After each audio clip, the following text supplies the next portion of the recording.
welcome home John Simpkins. As a former colleague, I can tell you firsthand that along with his numerous accomplishments, John is first and foremost an absolutely wonderful man. Following his graduation from Harvard College, having earned a bachelor's degree in government, John traveled to South Africa, where he taught and coached at one of the country's first racially integrated schools. It was during this time that John was able to witness and celebrate his personal hero, Nelson Mandela, being elected president and ending apartheid. Upon returning to the United States, John worked for a Texas congressman. He later studied at Duke University, where he earned his JD and LLM in International and Comparative Law. He spent the next 4 years in Washington, D.C. in private practice and working as an investigator of sexual harassment claims for the D.C. Department of Corrections. John then joined the faculty at Furman University, where he taught upper-level undergraduate courses and served as the associate director of the Riley Institute. During this time, he traveled to Africa as an observer of Kenya's constitutional review process. He also helped to foster constitutional democracy in Nigeria, Kenya, and Uganda. My first introduction to John Simpkins was when he joined the faculty at the Charleston School of Law in 2005. I knew immediately he was an incredible role model for both our students and our colleagues. He was the first director of diversity initiatives programs here at the Charleston School of Law, and he also served as a constitutional law professor. It was while serving in this capacity that John organized a once-in-a-lifetime opportunity for our students, an externship program with the Supreme Court of Uganda. During his tenure at the Charleston School of Law, I learned that John loves the music of Wynton Marsalis almost as much as I do. One of my fondest memories is when our student body president, along with John, my husband Mark, and I, enjoyed an evening celebrating with Wynton Marsalis at the William Aiken House following his performance at the Music Hall. John currently serves as the Deputy General Counsel for the White House Office of Management and Budget. Former South Carolina Governor Dick Riley said it so well: if ever there was a model for an academic and public service, it is John Simpkins. His calm intelligence, commitment to practical solutions to our most vexing problems, and a passion for working with today's and tomorrow's leaders for better communities is why so many people call on him for his counsel, his advice, and his ideas. A very special part of John Simpkins will always belong to us. So now it is with great respect that I welcome to the podium Charleston School of Law's beloved John Simpkins.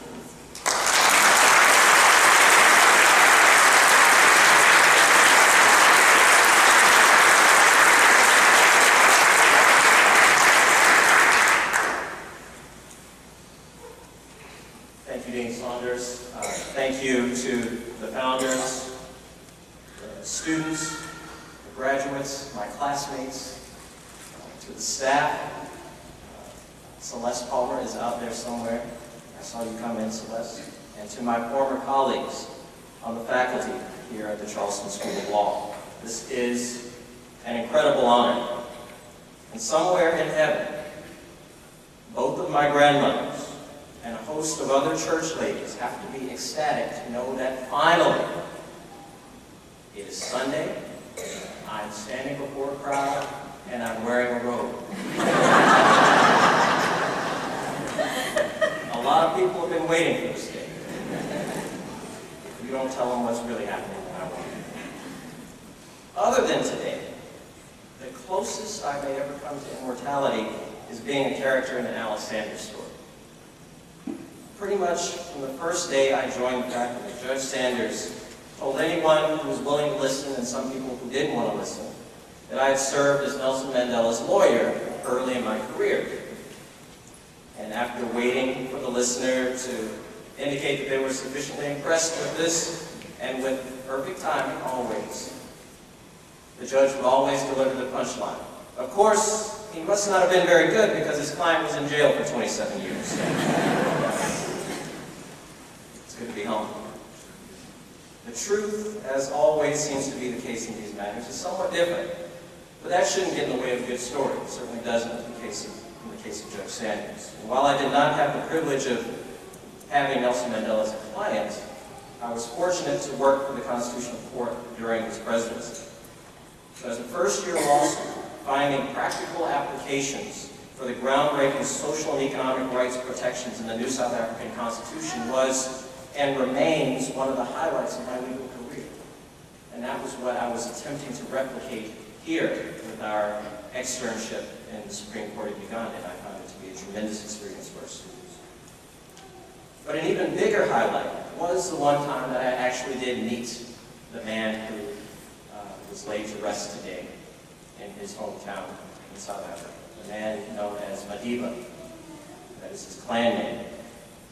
In February 1994, during the first 2 years I would spend teaching in South Africa, I was invited to the home of this brilliant but sort of quirky journalist named Dennis Beckett. And Dennis was in the mold of any number of liberal South African journalists. He had a gift for biting satire. He was often cranky, but he really believed that he was bringing about a change in his country simply by telling others, especially his fellow white South Africans, what was really going on in the government's fight against the African National Congress. So at the end of this long barbecue, South Africans call it braai, this cookout with mainly just grilled meat and beer and wine. And I'm talking like alcohol of Charlestonian proportions. Dennis wrapped up a long discourse on politics by asking, "So would you like to meet Nelson Mandela?" Now there are certain questions where the answer is always yes. Will you be having dessert? Would you like to sit in first class? Would you like to receive an honorary degree? But none compares to being asked if you'd like to meet a man who was already a global icon and a month away from becoming the president of his country after serving 27 years in jail. So I answered, of course, yes, as quickly as I could before he changed his mind. As a result, just a few weeks later, I found myself entering this bleak 70s office tower known as Shell House in downtown Johannesburg, the headquarters of the ANC. And after passing through security, I was taken into an elevator, whisked straight to the top floor, where some doors opened and I was greeted by Mandela's personal secretary. So she then takes me through this little warren of cubicles and cubbies, and she opens this large oak door and closes it behind me and leaves. And I'm standing there, and Madiba is at his desk. For the first few seconds, I could not say a word. But I shouldn't have worried, because my host came and he welcomed me and he asked about me. He asked about my home. I told him I was from South Carolina and that my parents and other relatives before them had been active in the struggle for civil rights. Then something happened that stays with me to this day, and particularly on this day. "Thank you," he said. "Thank you for coming to South Africa, and thank you to your family for serving as examples in the fight against apartheid. Our brothers and sisters in America were a source of great inspiration to us," he said. Even though I had regained my ability to speak at this point, I was nevertheless in awe. Nelson Mandela had thanked me. This man who had sacrificed so much personally, professionally, and politically in the service of non-racialism and equality was thanking me, a know-nothing, 22-year-old college grad do-gooder from the U.S. More than the charisma and trappings of authority, my strongest memory from that very brief encounter was the humility of the man. Now, under these circumstances, he could have been dismissive. Here I was, some kid cluttering up his schedule. He had important things to do. He could have been condescending to someone who had lived nothing close to the life of you. But he thanked me. And anyone who ever got a thank you from Nelson Mandela would never dare question its authenticity. It was the kind of gratitude that wraps itself around you and allows you to simply bask in its appreciation. It's a feeling I've never forgotten. It is a feeling that I have experienced countless times today and over the last week. I especially recall his humility during those times when I find myself confronting so many others, and you will and will continue to do so. Unimpressive but self-important politicians, business people, and even academics who believe themselves to be in some way superior and will go to great pains to make their case. Whenever I find myself in these situations, I think of the humility of a man who didn't have to be humble. If Nelson Mandela can show grace and humility, we all can. Madiba didn't have to be humble, yet he was so easily engaged with everyone, no matter where they were situated within South Africa's racial landscape. As Mandela himself said in his book, Long Walk to Freedom, no one is born hating another person because of the color of his skin, his background, or his religion. People must learn to hate. And if they can learn to hate, they can be taught to love. For love comes more naturally to the human heart than its opposite. No one is born hating. Yet the forces Mandela confronted were not only consumed by hatred, but in fact reflected a twisted, globalized expression of hatred, as much as some trumpet the newness of human connection with clever sayings like "the world is flat," or in tidy "just so" stories reported by cab drivers around the world, globalization is neither news nor is it new. Now, if only someone can inform Tom Friedman, then we can make some progress. We've borne witness to a long history of the globalization of hate, a hatred in which, sadly, the law has often been complicit. Apartheid South Africa was but one point on a legal map that saw Jews dehumanized as vermin while being stripped of all rights and ultimately threatened with extinction by a lawfully elected government in Nazi Germany. A map including Australia, where Aboriginals were listed under the Flora and Fauna Act, not humans, but animals. Or colonial India, where the laws of the British Raj denied Indians access to a staple as basic as salt. And here in our beloved South, where for too long we lawfully segregated the races, deciding that we would rather ignore the human potential of large swaths of our population instead of giving everyone an equal chance. People must learn to hate. The embarrassing reality is that the law has been complicit in teaching those lessons. Apartheid South Africa was among the most notorious examples, with a crazy quilt of racially fixated statutes like the Prohibition of Mixed Marriages Act, the Group Areas Act, and the Population Registration Act, and all sorts of twists and turns that one could take to be classified or declassified as a member of a certain race or not, depending on the width of your nose, the thickness of your lips, whether a pencil fell out of your hair when you put it in, whether you had some guy who would show up and say, well, I'm black, and Dan, I think, would be a good black guy, so we could bring him over to our club. Ridiculous. And yet, as bizarre and otherworldly as these laws may sound to our 21st century ears, it bears repeating that there were many laws here in South Carolina aimed at the same purposes. Indeed, Jim Crow in the South was hailed as a model for what would become, in the haunting sarcasm of apartheid, the architect of apartheid, Hendrik Verwoerd, the good neighbor policy, where all had their place, just that some had better places than others. And if they can learn to hate, they can be taught to love.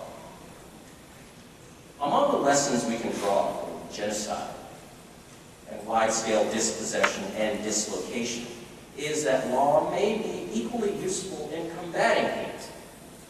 Gandhi, who first gained notoriety as a young lawyer in South Africa, turned the British Empire away from the Indian subcontinent. Mandela, applying the discipline from his training as a lawyer, utilized every tool at his disposal to force an end to legalized apartheid. And here in South Carolina, Briggs versus Elliott spurred a wave of judicial and legislative activity aimed at ending Jim Crow. often work for ill or good. But perhaps most directly of all, Germany enshrined measures against hate in its post-war constitution known as the Basic Law, which begins, "Human dignity is untouchable." Human dignity is untouchable.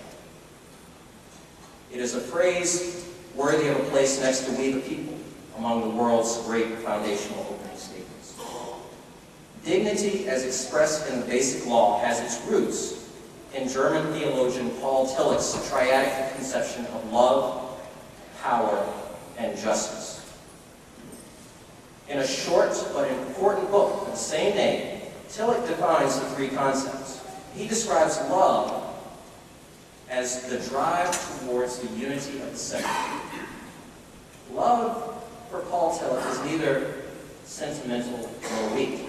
It is not the empty middle of three words we now say without regard as to whether we mean them. Love is bringing people together.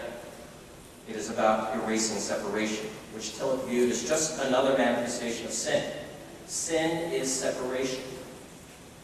Here, it is worth noting that the very word apartheid, translated from Afrikaans, is apartness, or separation. For Tillich, power is the result of the love encounter. When people come together, they approach fulfillment not only of their individual potential, but also the greater power that results from engaging with others. The preservation and perpetuation of that power is justice. It is why you are here. Tillich says that justice preserves what love unites. And the notion of dignity generally, and the example of the Basic Law specifically, we see Tillich's relationship between love, power, and justice made real. Our defense against the evil that men do is dignity. And so, as we celebrate in this season of belief, I too believe. I believe that dignity is real. We can see it in its absence. The assault on dignity is a felt evil and very real. Consider the extreme example of Rwanda, where people who looked alike were perilously sorted into Hutus and Tutsis. Distinctions that would mean the difference between life and death, as the most grotesquely prolific slaughter of innocents the world has known, swept through the East African state in 1994. Death engulfed Rwanda like a wildfire. Or our own history of the execrable trade in humans, a custom center just miles away from here on Sullivan's Island, the entry point for the largest number of Africans into the United States. Many of those Africans then made their way to area rice plantations, where they manually dug irrigation canals, themselves impressive feats of engineering and agriculture. Many of those same Africans lived no more than 7 years while performing backbreaking work in malarial conditions, making killing fields of those lovely irrigation canals we now traverse in recognition of our heritage. Dignity is real because we see that our only alternative to turning towards each other is to turn from each other, and ultimately to turn on each other, meaning that there really is no choice. Faced with these options, Mandela obviously chose love over hate, dignity over depravity. It was the thoroughly secular Mandela who took the mantle of liberation so that justice would roll down like waters and righteousness like a mighty stream. He had no choice, really. His was a spirit I found reflected in a passage near the very end of Invisible Man, when Ralph Ellison writes, "I have been hurt to the point of abysmal pain, hurt to the point of invisibility. And I defend it because in spite of all, I find that I love. In order to get some of it down, I have to love." Like Ellison, Mandela had to love, for that was the source of his humility, and fundamentally, his humanity. And I would argue, so must you love. For to be apart, to know the sin of separation, is counter to the basic need for human interaction. Think about the ultimate punishment for any living prisoner. Solitary confinement. Being deprived of the company of others has a negative effect on our physical and mental well-being. We must come together. And so, it has been the project of my life thus far. I plan to live a long time, so I'm not finished yet. To bring people together. Despite any number of micro and macro aggressions, I have no choice but to bring people together. Despite the fact that people still jump in fright when I run by them on the bridge, despite the fact that the empty seat next to me on the bus or train is often the last seat filled, despite the fact that people in countries around the world marvel that I could have marshaled the resources to reach them, because every message they see from the U.S. media tells them that black people are dumb, poor, and dangerous. Despite the judgment and fear, I am compelled to love because I have no choice, even if I am not loved in return. No doubt, something must come over those who are separated in this way. But if it is so that we are to love, then we must apply ourselves to this project with all the energy, passion, and intellect that you, graduates, began your journey here at the law school. With a clear head and an open heart, it is our time to stand shoulder to shoulder in the service of human dignity. Just like Gandhi, just like Mandela, just like every lawyer who ever gave a damn about someone other than himself. No doubt, some will describe you as radical in taking up this endeavor. In response to these charges, I commend to you the words of Martin Luther King in his letter from Birmingham jail. And King writes, "Was not Jesus an extremist for love? Love your enemies, bless them that curse you, do good to them that hate you, and pray for them which despitefully use you and persecute." And John Bunyan, "I will stay in jail to the end of my days before I make a butchery of my conscience." And Abraham Lincoln, "This nation cannot survive half slave and half free." And Thomas Jefferson, "We hold these truths to be self-evident, that all men are created equal." So the question is not whether we will be extremists, but what kind of extremists we will be. Will we be extremists for hate or for love? Will we be extremists for the preservation of injustice or for the extension of justice?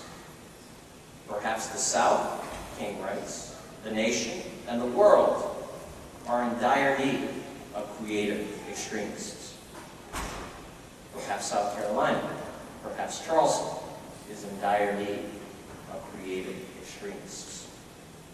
So, in the service of reclaiming the good name of radical extremism, I'm going to tell you something that you probably have not heard from a law professor, or perhaps any professor. I love you. Each and every one of you. Regardless of how well you've done, regardless of your race or your gender or your political party, regardless of whom you love, regardless of your faith or lack of faith. And like Tillich, my love for you is intended to unify us across all of the ways in which we would otherwise separate ourselves. As bold and maybe even, well, weird as that declaration may sound, I believe I speak for my former colleagues on the faculty when I tell you this. We are here because we love students. We share in your triumphs, hurt when you hurt, and thoroughly enjoy guiding you down the path from being our students to our colleagues. You were brought here to succeed, and each milestone you reach is a source of our collective pride. What makes me especially proud is to see you become lawyers with a conscience. Lawyers with a soul determined to improve the lives of others. Just this morning, I saw Jeff Youngman, who's in college, who's in Charleston School of Law and graduate, and works at Crisis Initiatives, and led the charge on developing homelessness courts and veterans courts in Charleston. Some of you may even have decided to attend this school because of its commitment to an education in the application of law for the public good. A radical notion that an institution would stand not for the glory of a few, but for the good of all. As comfortable and complacent as we can become, let us continue applying our minds and hearts to preserving the promise of our dream, to creating a world built on love, a state dedicated to the love ethic, for something better than we can even imagine, as did Jefferson and those other radical extremists who mutually pledged to each other their lives, their fortunes, and their sacred honor. There can be no greater love. It feels good to be home. It feels really good to be home.